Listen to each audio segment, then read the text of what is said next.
Hi friends, welcome back to my channel, and in today's video we're going to cook a very simple eggless chocolate cake which can be made in 15 to 20 minutes. Well, this is one cake that I always swear by whenever I have a sweet tooth. So without further delay, let's get started.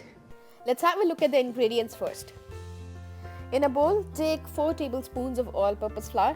If you don't have much of all-purpose flour, you can also mix whole wheat flour along with it. Now, take the cocoa powder. Well, I always swear by the dark cocoa powder from Hershey's. You can use according to your choice and availability.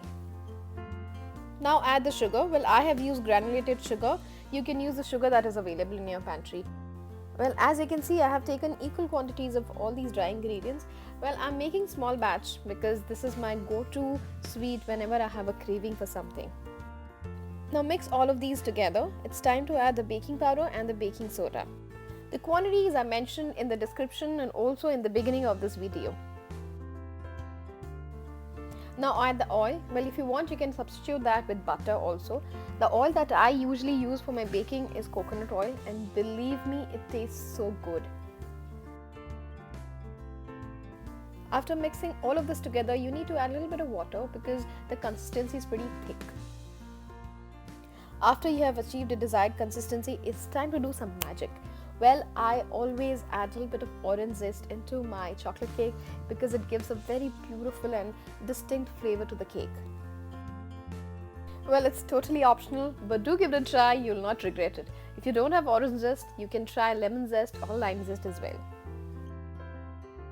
My chocolate cake is incomplete without a little crunch, so I always add some walnuts and chunks of dark chocolate. Believe me, it's so gooey when you eat it after being baked.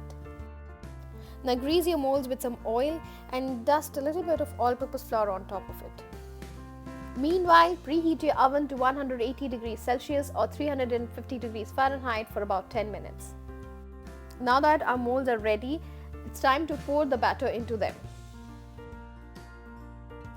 Make sure to only fill it up to 3/4 of the volume, otherwise it might flow outside the mold.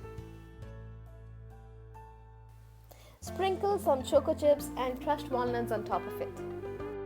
You can add as much as you want. Well, I'm a walnut lover, so I add a lot of walnuts on top of my cake. Now bake these molds into the preheated oven for about 15 to 20 minutes. Well, mine got baked in 20 minutes. I checked with the toothpick as usual and it came out clean. You can bake for another 5 to 10 minutes if they're not baked well. And my cake passed the toothpick test. So I'm going to dig in right away because I love it when it's warm. Thank you so much friends for watching this video. I hope you liked it and you'll soon try making this at home. Do let me know how did it turn out in the comment section below. I would love to read them all. And as I always say, don't forget to like, share and subscribe to my channel, and I shall meet you in a few weeks from now. Until then, stay healthy, stay safe.